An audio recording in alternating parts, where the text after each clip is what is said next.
All right, let's get into it. We've all seen a viral clip just completely take over the internet for a week. But what happens when that clip spawns a self-proclaimed doctor, a political movement, and a worldview that tries to connect everything from superheroes to geopolitics? Today, we're going to dissect the truly strange and, believe it or not, surprisingly complex world of Tuah. So this all started with a simple, pretty shocking, and just endlessly shareable clip. You've almost certainly seen it or at least heard someone say the phrase. And honestly, it seemed like it was just going to be a flash in the pan. You know, a funny meme that would vanish in a week or two.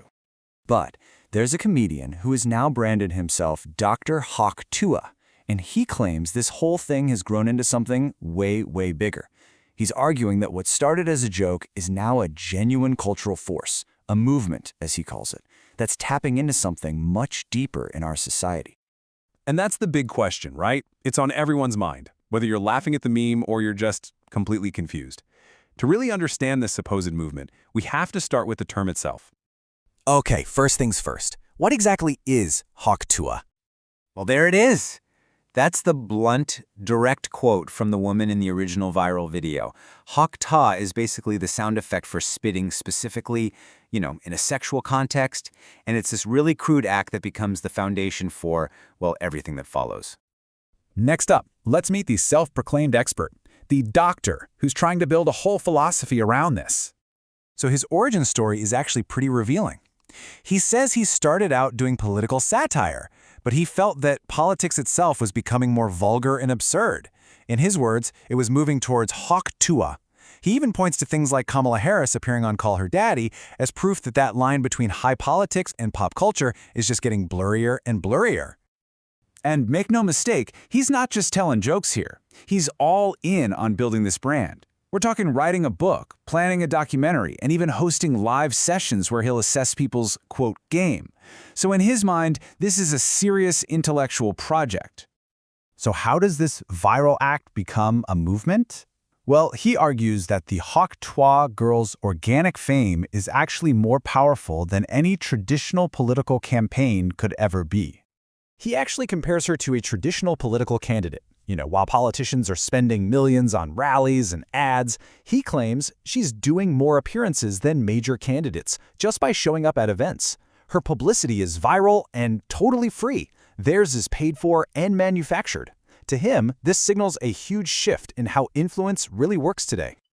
Okay, now we're getting to the most provocative part of his whole theory. The direct line he tries to draw between this viral meme, federal law, and the culture wars. He frames Tuah as like a step before abortion, suggesting that a ban on one could eventually lead to a ban on the other. He even co-opts famous political slogans, turning "my body, my choice" into "hands off my porn," which he says is a reaction to a coming crackdown. And he points to what he sees as specific evidence.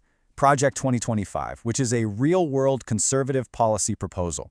He claims that its language about banning pornography is, in effect, a ban on Tuah. He presents this as proof that his seemingly absurd theory is actually grounded in real-world politics.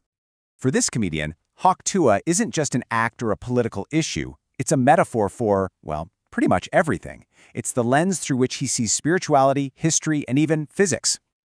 His personal worldview is built on this spiritual journey he talks about, evolving from being born a Muslim to becoming an atheist, and then, finally, a Satanist.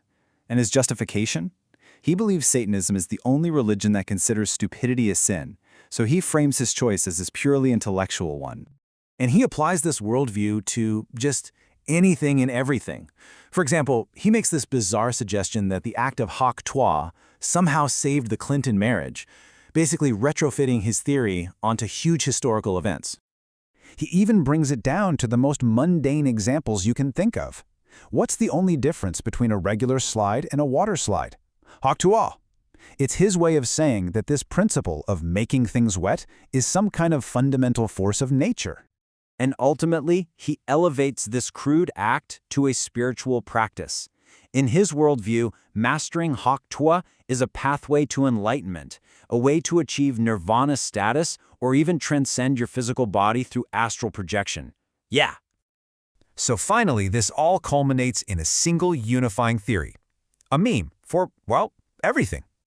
And just look at the sheer range of these connections. He applies it to superheroes. Spider-Man needs it for swinging. He applies it to geopolitics. A foreign conflict is a misapplication of the principle. To religion, Satan's logic was superior. He even applies it to social dynamics and basic physiology. For him, Hak Tuah is absolutely positively everywhere. And that just leaves us with a final, kind of provocative question. What we've looked at here is an extreme, bizarre, and let's be honest, an absurd example.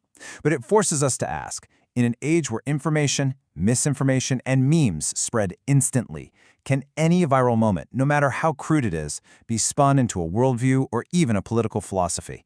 And what does it say about our culture that someone is actually trying?